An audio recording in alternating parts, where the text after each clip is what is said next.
enter. So right now we have done in these last 4 years somewhere around $26 million, जो I think 200 crore से ऊपर 200 करोड़ से ऊपर होता है। तो मतलब 200 करोड़ रुपए आपने अपनी क्लाइंट रेवेन्यू जनरेट करके दिया है। जी हाँ। इन 4 सालों मतलब एजेंसी के लिए आप कितना नंबर जनरेट करते हो? In any month we are doing in a range of $45,000. So $40,000 to $45,000 is the revenue that we use per month for our media buying agency. मतलब 30 से 40 लाख रुपए हर महीने मार्केटिंग USD, yes. मतलब 30 से 40 लाख रुपए INR हर महीने अपनी मार्केटिंग एजेंसी से। Easy, yeah. Sales आती हो, how to get customers, how to convert customer, how to present a case study, how to write a case study, all those things. मैं बहुत बेसिक उसमें बता रहा हूँ, बिल्कुल लो लेवल पे। अगर आप आज हमारे साथ है मिस्टर फैजल। सो फैजल, हेलो। हाय कुशल। तो क्विक इंट्रोडक्शन में दूंगा फैजल का। फैजल रन करते हैं e commerce performance marketing company. बाकी ज्यादा हम इनसे खुद जानेंगे। सो फैजल, एक क्विक इंट्रोडक्शन अपने बारे में। कौन हो आप, कहाँ से आते हो, क्या करते हो? So मेरा नाम फैसल है and I am the co-founder of Brandslane. It's a e-commerce marketing company है and we have been working since the last 4 years. Okay. शुरुआत करी थी 2019-20 के कोविड वाले समय पे ही। After working with a lot of good clients, we have worked with about 140 clientele. $26 million से ऊपर हम लोगों ने क्लाइंट का रेवेन्यू जनरेट किया है, वर्किंग विद एटलीस्ट 25 से 30 client every month. And our goal with any of our client is to help them generate better revenue more profitably and to amp up their customer acquisition. Perfect. जैसे आपने बताया कि आप काफी सारी brands के साथ काम करते हो, अगर मैं आपसे कोई आपकी टॉप ब्रांड्स का नाम पूछूं जिनके साथ आपने काम करा है, तो वो कौन सी ब्रांड्स होंगी ऐसी? टॉप ब्रांड्स में वैसे तो कई सारी आती हैं, बट मेरे दिल के जो सबसे करीब होंगी वो होंगी बमर। शार्क टैंक सीजन 1 में जो फीचर हुए थे, we were there agency during that time, so we saw that shark tank hike जो होती है from television on Shopify. So bummer I guess shark tank पे वो इनरवेयर वाला ब्रांड। कितनी फंडिंग उन्होंने रेज करी थी? जितना मुझे याद है शायद 75 लाख था फ्रॉम अमन बोट। यस जी हाँ। एंड दूसरा एक ब्रांड है जिनके साथ मैं पिछले 2 साल से काम कर रहा हूँ, जो अभी भी करंट क्लाइंट है, Bombay sweet shop. With them हम लोग 2021 के दिसंबर से शुरुआत की थी हम लोगों ने। It has been over 2 years and since then the brand has grown. DTC में काफी डार्लिंग बन चुके हैं ऑलमोस्ट हर जगह पे जहां मैं देखता हूँ। नेटफ्लिक्स के साथ उन्होंने कोलैबोरेट किया हर चीज में। करण जौहर के साथ उनका कोलैबोरेशन होता है कॉफी विद करण में। So it's very great to be a part of the marketing team of such a brand. Correct, got it. So अभी अगर हम बात करें तो बमर्स के साथ जब आप काम कर रहे थे तो बमर का क्या रेवेन्यू था, मतलब जो आप जनरेट करते थे? जी, उस समय जब शार्क टैंक से पहले की अगर बात बताऊं, जो उन्होंने टीवी पे मेंशन भी किया था, जब उन्होंने शुरुआत की थी हमारे साथ काफी लो लेवल पे थे, क्योंकि इनिशियल ही शुरुआत हुई थी। सो कुछ महीने के बाद हम लोग उनको एक 15 लाख पर मंथ के रेवेन्यू रन रेट पे ले आए थे। This is back in 2021, right. And shark tank के बाद तो कोई भी चीज इन्फ्लेट हो ही जाती है in terms of numbers. Things became crazy. 15 became 40, 45, 60, 70, 80 and now it's one of the biggest brands in India in terms of DTC, I would say. Correct. क्या रेवेन्यू कर रहे होंगे अभी बमर? अभी तो मेरे को आइडिया नहीं होगा from the top level, क्योंकि अभी I am not associated with them. Okay, but जब आप थे तो लास्ट उन्होंने कितना करा था? Shopify पे the top that we had was somewhere around 70 to 80 lakhs a month, and this is again back in 2022 के mid तक. Okay, and क्या ad spend था उनका? एड स्पेंड एक हमारा जो रोएस हम मेंटेन करते थे, कुछ 3-3.5 का मेंटेन करके रखते थे, तो उसी तरह का एड स्पेंड भी हुआ करता था समवेयर अराउंड आई वुड से 20L। ओके, मतलब 20 लाख के एड स्पेंड में मोटा they were like making 70 lakh plus more। तो बॉम्बे वाली जो आपने ब्रांड बताई थी उसका अभी भी एसोसिएटेड हो? बॉम्बे स्वीट शॉप, हाँ, अभी भी मेरे क्लाइंट है। क्या रेवेन्यू वो करते हैं? रेवेन्यू इनका कैलकुलेट करना थोड़ा कॉम्प्लिकेटेड है, क्योंकि ऑफलाइन ब्रांड जो है वो ऑफलाइन तो एक ही चैनल हुआ, मैं तो कहूंगा जोमेटो, स्विगी और उसके भी अलावा काफी सारे चैनल्स होते हैं इनके कस्टमर लिक्विडेशन के, राइट। और फेसबुक एड्स जस्ट पहला टच पॉइंट होता है और exactly for the customer to get into the funnel of the brand. और जब ग्रोथ होती है किसी भी ब्रांड के एक स्पेसिफिक नंबर के बाद, distribution plays a huge role, right. तो जब आप हर जगह पे हैं, जैसे एक फूड ब्रांड है, अगर वो जेप्टो पे और ब्लिंकिट पे है, तो फेसबुक एड से मेरे दिमाग में वो रहेगा, मेरे जहन में रहेगा, पर मैं शायद liquidate as a customer acquire in channels पे होऊंगा। तो इनका टोटल नंबर मैं अभी शायद दे ना पाऊं, क्योंकि इतने सारे चैनल्स हैं। As a brand they have grown to that level. So yeah that would be okay, got it. So आपने ऐसे बताया था आप एक e com marketing agency run करते हो, तो लोगों को थोड़ा सा बताओ कि ई कॉम मार्केटिंग एजेंसी होता क्या एक्चुअली में? तो ई कॉमर्स मार्केटिंग एजेंसी बिल्कुल उसके क्रक्स पे हमारा काम होता है ई कॉमर्स बिजनेसेस के साथ काम करना, उनके रेवेन्यू नंबर्स को एम्प अप करने के लिए, to increase their profitability to increase their customer acquisition. तो इसके भी कई तरीके होते हैं। जो मेरी कंपनी वर्क करती है upon, it is on two factors basically, customer acquisition through paid ads which is Facebook advertising, Google advertising, TikTok ads, whatever works, and दूसरा होता है बॉटम ऑफ द फनल, जिसे कहेंगे हम retention marketing, WhatsApp, emails, retention, वो पूरा का पूरा, राइट। सो ये दो मेजर एट्रीब्यूट्स होते हैं ई कॉमर्स मार्केटिंग में। और तीसरा होता है creative direction, which is again an important part. Creative को किस तरह से डायरेक्ट करना है कि कस्टमर्स आप अक्वायर करते रहो टॉप ऑफ द फनल में। So this also we look at as an agency, but I would say 99% of our client list for paid ads, which is Facebook and Google ads, and retention marketing. Okay, so मतलब exactly आप करते क्या उनके लिए? आप जैसे ads run करके देते हो, उनको कस्टमर्स ला के देते हो, correct? Yes, yes, yes. Okay, so इसके लिए आप चैनल में फेसबुक और गूगल का Majorly in India, Facebook and Google. If अगर आप बाहर जाओगे तो TikTok, Snapchat, that also comes into the mix. Okay, बाहर अभी किसी के साथ काम कर रहे हो? जी हाँ, जी हाँ. There are certain few brands that we do work with, different businesses. We have worked with in Irish market में काफी काम किया है, US, UK, Canada, Australia. We work with a good number of brands in these locations. Okay, perfect, got it. अगर किसी को अपना खुद का एक ई कॉम मार्केटिंग एजेंसी खोलनी है, एग्जैक्टली क्या रिक्वायरमेंट्स होती है, फिर how can one exactly start an e com marketing agency? Right. So number one चीज जो रिक्वायर होती है is a service delivery expert. Right. लोग इसके ऊपर ज्यादा फोकस करते नहीं है बट जो शुरुआत कर रहे होते हैं, बट आई थिंक सबसे जरूरी होता है कि कॉन्फिडेंट सर्विस डिलीवरी एक्सपर्ट होना चाहिए, जिसको आता है Facebook ads, Google ads, at least the technical aspects of it, उसको रन करना, एटलीस्ट वन और टू ऑफ देम, राइट। उसको एज अ सर्विस पैकेज करके आपको अपने लिए सेल्स करनी होती है। So you have to acquire clients and customers for your services. So service के ऊपर कॉन्फिडेंस आई थिंक सबसे ज्यादा जरूरी होता है। लेट्स सपोज आप अगर फेसबुक एड्स की एक्सपर्टीज सेल कर रहे हो तो आपको वो अपनी अच्छे से आनी चाहिए। आप एसईओ सेल कर रहे हो तो आपको वो आना चाहिए, मतलब जो भी बेसिकली आप करो उसमें आप अच्छे होने चाहिए। इसके अलावा और क्या रिक्वायरमेंट होती है? इसके अलावा जो सबसे बड़ी रिक्वायरमेंट होती है वो होती है सेल्समैनशिप, ओके, विच इज कि आपको अपॉर्चुनिटी समझ के अपने स्किल को उस तरह से प्रेजेंट करना कि कस्टमर आपकी तरफ अक्वायर हो जाए in the end of the day, right. ये चीज करना एक I would say takes time, क्योंकि टेक्निकल अंडरस्टैंडिंग किसी भी चीज को समझने के लिए यूट्यूब पे आप जाओ, काफी सारी जगह है जिधर से आप वो अक्वायर कर सकते हो। सेल्समैनशिप इज समथिंग जो टाइम के साथ और मैं कहूंगा हालात के साथ आदमी डेवलप करता है, राइट। एक्सपीरियंस के साथ वो उसको इम्प्रूव करता है, राइट। तो ये एक चीज है जिसके ऊपर अगर आप सेल्स नहीं कर सकते तो आप कोई भी सर्विस हो, कितना भी अच्छा आपका सर्विस हो, top notch services without sales team can not sell, right. तो अगर आप कोई भी सर्विस सेल कर रहे हो, अगर आप अपनी एजेंसी भी स्टार्ट कर रहे हो, एक person should be the person जो टेक्निकलिटीज में नंबर वन हो, जिसको सारी चीजें बैकएंड बिजनेस का और अपनी सर्विस का वो कॉन्फिडेंट हो, और एक पर्सन होना चाहिए जिसको सेल्स आती हो, how to get customers, how to convert customer, how to present a case study, how to write a case study, all those things. मैं बहुत बेसिक उसमें बता रहा हूँ, बिल्कुल लो लेवल पे अगर आप 0 क्लाइंट्स पे बैठे हो तो, राइट। बट यही दो चीजें हैं जो एक आई वुड से a person who is just starting को एक सक्सेसफुल फ्रीलांसर एंड इंशाल्लाह in the future an agency owner बना सकती है। Okay, got it. सो कोई बंदा जो अभी अपनी एजेंसी जस्ट स्टार्ट कर रहा है, वो अपना फर्स्ट क्लाइंट कैसे ला सकता है? राइट, सो अच्छा क्वेश्चन है। तो सबसे पहले तो जो एक चिकन एंड एग प्रॉब्लम मैं कहता हूँ कि रिजल्ट्स के बिना कोई क्लाइंट नहीं आएगा और क्लाइंट के बिना कोई रिजल्ट नहीं आएगा। Correct. तो ये सबसे बड़ी प्रॉब्लम होती है। मैं बस अपना एक पर्सनल एनेक्डोट बताता हूँ जिससे मैंने ये प्रॉब्लम सॉल्व करी थी। मैंने पहले 2 या 3 महीने अपने करियर के, व्हेन आई न्यू कि मुझे एजेंसी शुरू करनी है, this is back in 2019, okay, मैंने अपने पहले 3 से 4 महीने एक दूसरी एजेंसी के साथ काम किया। ओके, एक मेरे फ्रेंड थे जो बहुत ही ग्रेशियसली, उन्होंने अभी भी मेरे को मेंटर करते हैं, उन्होंने मेरे को अपनी एजेंसी के साथ ही allowed me to join in, और मैं बस उस चीज को ऑब्जर्व करता रहा, जिन भी अकाउंट्स पे काम कर रहा था उसको डॉक्यूमेंट करता रहा, while keeping names and all data related things private. मैं बस उन चीजों के ऊपर काम करता रहा और उसको डॉक्यूमेंट करता रहा। तो उस 4 महीने में मेरे पास without having honestly zero experience, without any experience, मेरे पास 6 से 7 केस स्टडीज थी। Okay, right.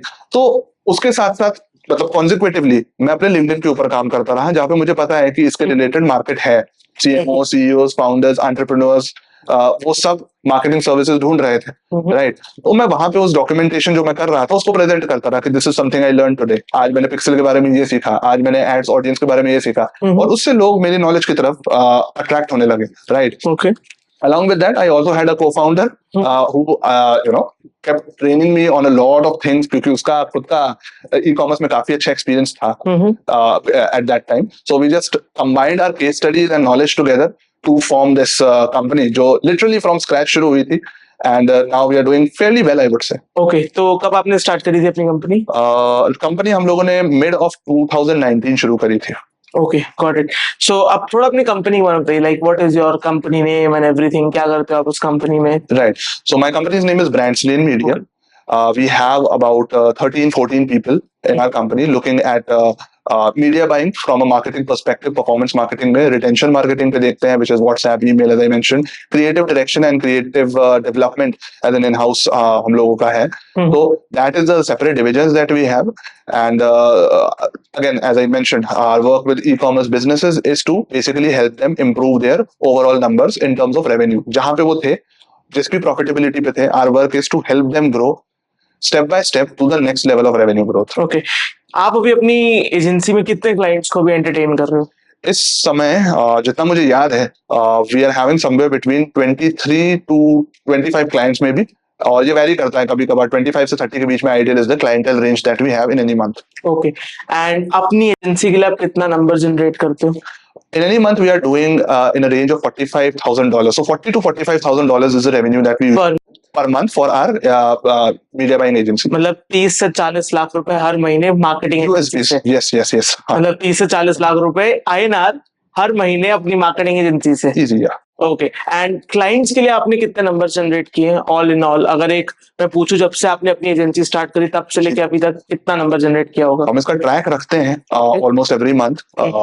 Every 2 to 3 months we sit down to look at the numbers that we have done for our clientele. So right now we have done in these last 4 years somewhere around $26 million, जो I think 200 crore से ऊपर 200 करोड़ से ऊपर होता है. तो मतलब 200 करोड़ रुपए आपने अपनी क्लाइंट रेवेन्यू जनरेट करके दिया है. जी हाँ. इन 4 सालों, मतलब काफी बड़ा नंबर होता है. इमेजिन करो 200 करोड़ रुपए ई कॉमर्स बिजनेस जनरेट हुआ, ये मोस्टली सारा Facebook ads and Google ads. Facebook and Google ads more or less. Got it. So this is काफी बड़ा नंबर है ये, एंड काफी ज्यादा इंस्पिरेशनल हो सकता है नई एजेंसी ओनर्स के लिए जो जस्ट अपनी एजेंसी स्टार्ट कर रहे हैं. सो अब थोड़ी बात करते हैं कि आपने एग्जैक्टली कैसे स्टार्ट किया था, मतलब how did you get started ये डिजिटल मार्केटिंग स्पेस में? सो मार्केटिंग में तो मैं एमबीए में ही घुस गया था. I found it the most interesting. क्या बैकग्राउंड है मतलब आपका एजुकेशन वाइज? एमबीए से पहले मैं यूजुअल जो इंडिया का 80% लोग कर रहे होते हैं वो बीटेक ही कर रहा था मैं. अच्छा. I did not find it interesting at all. Okay. And I took my reins in my hand and I was like कि इससे निकलने का एक ही तरीका है, that is an MBA, which is a usual other step that people take, right. और engineering छोड़ के बाकी सब. हाँ, तो एमबीए के दौरान सेकंड या थर्ड ट्राइमेस्टर में मेरे को मार्केटिंग के एडवर्टाइजिंग वाली जो एस्पेक्ट्स थे उस पे काफी मेरे को अट्रैक्शन होने लगा. I found it very interesting. Apart from the boring सारी जो चीजें होती थी मार्केटिंग से रिलेटेड, डिस्ट्रीब्यूशन, प्लेसमेंट एंड वो सब, I found advertising to be very very interesting. It was the only creative endeavour जो कि पूरी कंपनी को आगे खींचता था. I started studying as a matter of fact Ogilvy and other great marketeers of the Philip Kotler and all of those things, right.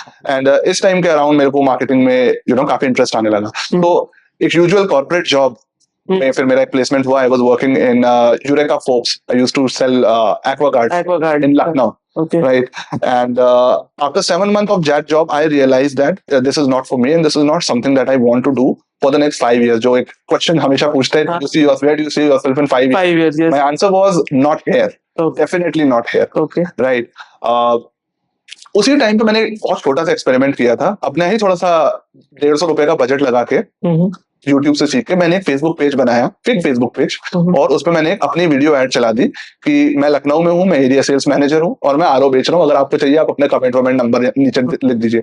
2-3 लोगों ने comment किया और मैंने उनको बस कॉल किया and I actually made a sale of the water purifiers I had on my own budget. And at that time I realized कि this is, if I can do this for myself, I think I can do it better for other companies and make a better living out of it. Okay. Right. And that is when I would say 2nd of November 2019 को मैंने 2nd of November 2018 को मैंने अपनी job छोड़ी. And I came to Delhi with absolutely no idea what to do next, but I knew I can do something better than what I was doing before. Correct. मैंने कहा कि अगर मैं उस सैलरी का 1/3 भी बना लूंगा, I think I can survive very easily. And I did for a time being. And that was when I started off. For the first thing I did was took an internship in a couple of agencies, learned the art of Facebook advertising from ground zero, scratch, and then I started it as a service, selling it as a service, and started building the agency. Got it. तो मतलब कैसे आपने 150 रुपए से लेके आज almost like 30-40 lakh हर महीने की एजेंसी बिल्ड कर दी। जी जी। सो दैट वाज अबाउट कि आपने स्टार्ट कैसे करा। What are your future plans, मतलब क्या चेस कर रहे हो आप। Future plans interesting है because again I am not a very future driven person in a sense कि यही करना है। आई थिंक हर महीने हर हफ्ते ऐसा फील रही है कि वो चीजें चेंज होती रहती है। But as a goal we have two goals. एक तो है ब्रांडस्ट्रेन को ग्रो करना from not just a revenue and a client and perspective, but also as a quality, good standing in agency perspective, right? Which I think up to a level we are sort of achieving. We have good name in the market, and starting from scratch, I think that's a good achievement to have. Second is we have a sister program in which we train agency owners how to become better at running an automated agency like we have. Whatever experiences we have had and whatever pitfalls and downfalls we have had in the last 4 years, उससे हम काफी agency owners को train करते हैं, तो we have a coaching program just for that as well. So growing that as an independently, long lasting company, that is the goal for these next few years as well. Okay, got it. So आपने अभी past में थोड़ा LinkedIn के बारे में बात करता है, मैंने भी आपको लिंक्डइन पे काफी ज्यादा एक्टिव देखा, तो आप अगर लिंक्डइन के ऊपर थोड़ा सा बताना चाहो, like how LinkedIn has helped you change your life. Right. तो LinkedIn मेरे हिसाब से from all the social medias the least appreciated platform था एक जमाने में। Correct. अभी भी है, अभी भी correct. yes people ignore like LinkedIn पे क्या ही हो सकता है। हाँ, exactly. And that was an opportunity because CEOs, CMOs, founders, entrepreneurs सब वही हैं, right? Looking for solutions, looking for investors, looking for people to solve their problems and hire people out. तो जब आपके पास intent वाला pool है, तो why would you focus on any other channel but be there selling your services, right? So I think I was one of the lucky few जो 2019 में जब एक gold rush वाला time होता है, I got into it at the very right time, and I think after consistently posting after, as far as I recall, I think it was 37 or 38 days, I got my first paying client. That client paid me. क्या post कर रहे थे आप? I was just posting about my learnings.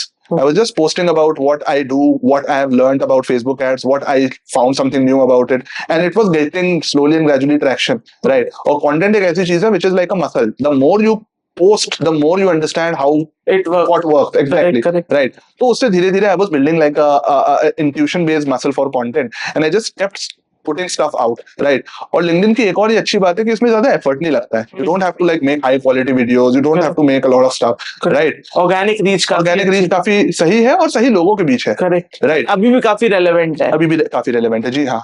So that is what I started doing, and slowly and gradually I started getting clientele out of it. I still remember the first client that I acquired was a sustainable brand based in Haus Khas in Delhi, and they paid us 20,000 rupees for a 2 to 3 days paid consultation in their office, and that was the first paying client from LinkedIn that we acquired. Okay. Right. के बाद मतलब आप content post करते गए? Kept on posting, kept on acquiring. I got Bummer from LinkedIn. I got Bombay Sweet Shop from LinkedIn. Almost I would say 60% of my clientele is acquired organically through LinkedIn. तो आप LinkedIn पे ये कह रहे हो बस content बनाने से client आ जाएगा, या फिर और भी कुछ इसके पीछे logic है? There's a lot of science that goes behind it. एक quick में अगर आप बताना चाहोगे कैसे कोई LinkedIn का use करके clients ला सकता है अपनी एजेंसी के लिए? Right. सबसे पहले तो LinkedIn पे you have to understand what works, what sells, what people are looking for. People are looking for solutions. People are looking for other people who can solve their problem. आपको उस तरह से सोचना है और उस तरह से अपने स्किल सेट को प्रेजेंट करना है, राइट? अगर एक आइडियल पर्सन जो let's say a person is spending 10 lakhs on their marketing and not able to generate profit at all, right? उसके लिए सबसे जरूरी है प्रॉफिट बनाना. तो आप कंटेंट बनाओ around things which you have learned, which आप अपने क्लाइंट्स के लिए जिस तरह से ROAS और प्रॉफिटेबिलिटी इंप्रूव करते हो, राइट? तो उस तरह से मैं अपने सारे कंटेंट पीसेस डालता था. I used to post out and still do a lot of our results, right? So that's the first thing that we do.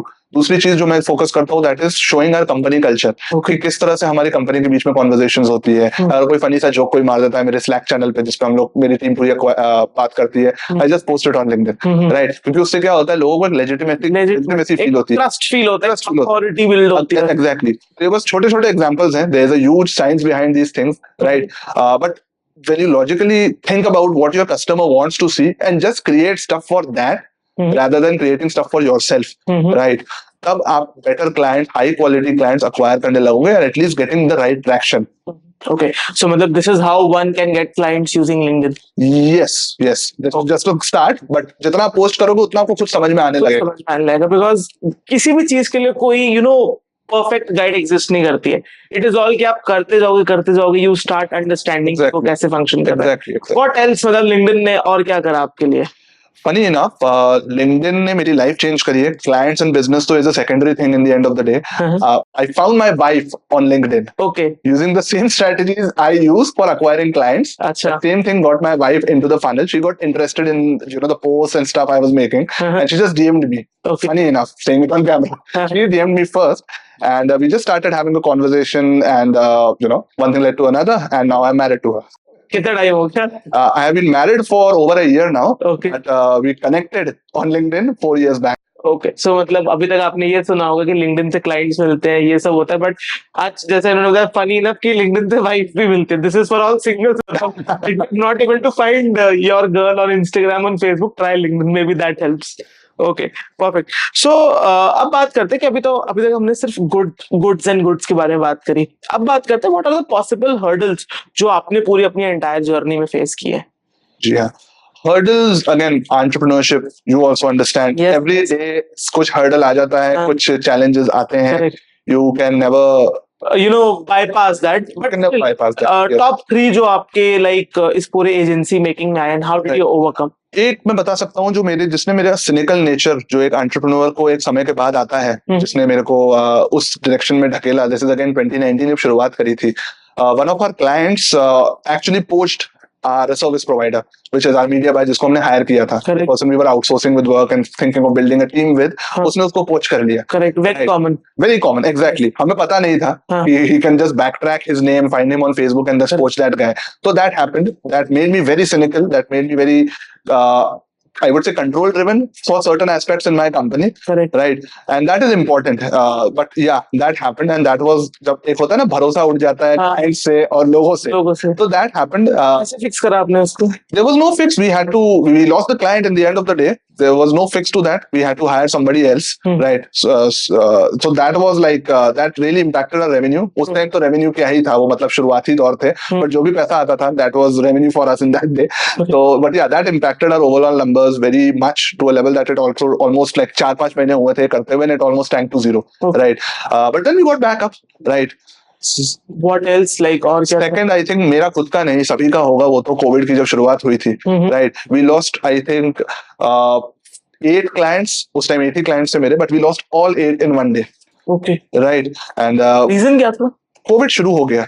Every clients got a little bit skeptical, disheartened, scared about क्या करना है आगे. So we lost all of the clients. Obviously, a lot of people lost business, right? But that made me realize how important portfolio diversification is. कि एक ही थाली में सारे अंडे नहीं होने चाहिए आपके. You have to diversify on these fronts. And very importantly, having a pipeline. हमेशा आपके हाथ में एक पाइपलाइन होनी चाहिए अबाउट योर सेल्स प्रोसेस कि अगर ये 4 चले गए तो मेरे पास 6 उनको रिप्लेस करने के लिए while maintaining the revenue. So that is a second thing. When this is what I learned out of it. Okay, got it. कुछ ऐसी चीजें जो आप नए एजेंसी ओनर्स को बताना चाहोगे if they want to get started, any tips और एनी प्रिकॉशनरी मेथड्स आप अगर सबको बताना चाहो? Right.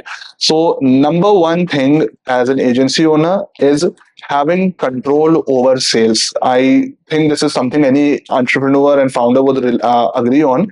कि जब आप स्टार्ट कर रहे हो तो कोई करियर आपको लगता है सिर्फ बैक एंड और having a good product, having a good service is important.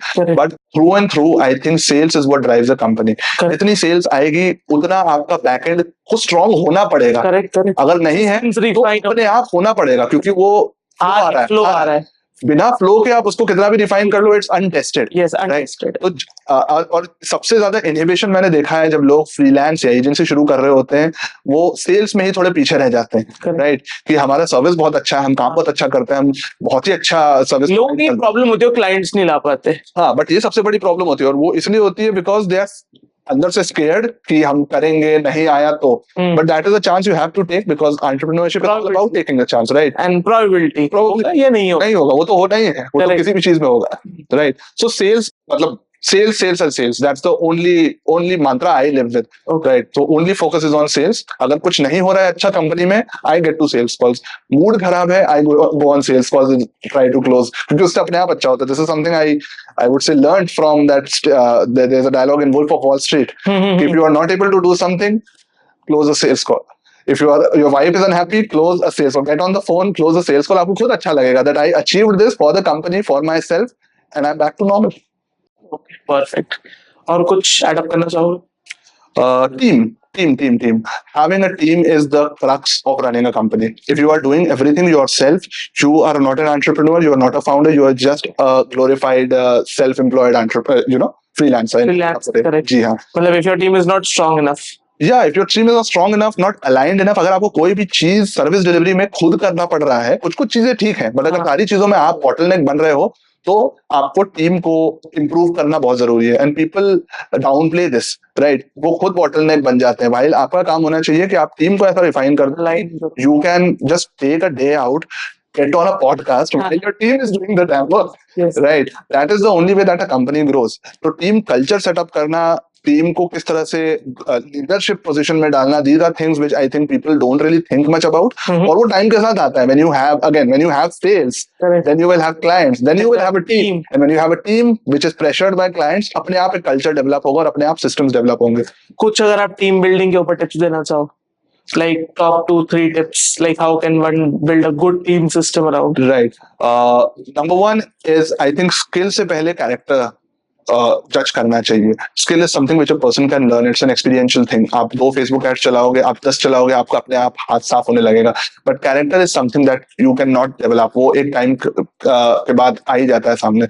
So you have to gauge people on the basis of not what they are doing कि मैं ये कर दूंगा या फिर ये कर लूंगा, but what you see on the call or your first conversation with them, which determines their strong characteristics, right? So at times I usually ask on the call whenever I interview people कि okay, what would you do if a month is going bad? How would you manage that client? That answer gives me a lot of insight कि वो manage कैसे करता है. What is are they someone who are just going to bullshit around, or are they going to give logical explanations to client और manage कर पाएंगे उस चीज को? क्योंकि अच्छे टाइम पे तो कोई भी क्रेडिट ले ले, पूरे टाइम का मैनेज कैसे करते हो वो आपका as a employee, as a person in the company, वो आपका मैटर करता है. Exactly. So that's the first thing. I think character and management किस तरह से as person का वो आपको गेज करना बहुत जरूरी है. Second thing is team culture, which again is very downplayed upon, as I said. लोगों को पता नहीं होता क्या है, right? But it is the internal feeling जो एक टीम को साथ में काम करके होती है, right? अभी के टाइम में काफी लोग, मतलब मेरी पूरी कंपनी रिमोट है, राइट? आज के टाइम पे आफ्टर कोविड काफी कंपनीज रिमोटली बिल्ड होने लगी है, राइट? काफी लोग रिमोट कल्चर कर रहे हैं और काफी लोग अकेला महसूस करते हैं, राइट? वो फीलिंग को रिमूव करना while working on screens and still being connected together, वो एक आर्ट है, आई थिंक. और उस चीज को धीरे धीरे एज अ कंपनी आपको कल्टिवेट करना पड़ेगा. तो जब आप अगेन सेल्स लाओगे, यू विल योरसेल्फ डिटरमाइन आपकी कंपनी क्या चीज के लिए स्टैंड करती है, और वो मंत्राज आपके इंटरनल रहेंगे आपकी कंपनी के, एंड लोग उन चीजों को फॉलो करने लगेंगे. जैसे सिंपल, अगर मैं मार्केट कर रहा हूँ कि we are the best people in Facebook advertising, the company employees are going to be forced to level up to that image, right? और उससे एक इंटरनल फीलिंग बनती है कंपनी में, तो बहुत जरूरी है. So these are the 2 things I would say. Okay, got it. So guys, this is it. उम्मीद है कि आपको ये पसंद आया होगा, आपको कुछ नॉलेजेबल इनसाइट्स मिली होंगी कैसे आप अपनी मार्केटिंग एजेंसी बिल्ड कर सकते हो. मिलते हैं अपने नेक्स्ट पॉडकास्ट में. Till then, thank you Faisal so much for coming here. Thank you. And इसके बाद मैं आपसे कहना चाहूंगा, हमारे क्लिप्स चैनल को फॉलो करिए एंड साथ के साथ हमारी शॉर्ट सीरीज को भी फॉलो करिए और in depth and quick knowledge के लिए. Till then, take care, bye bye.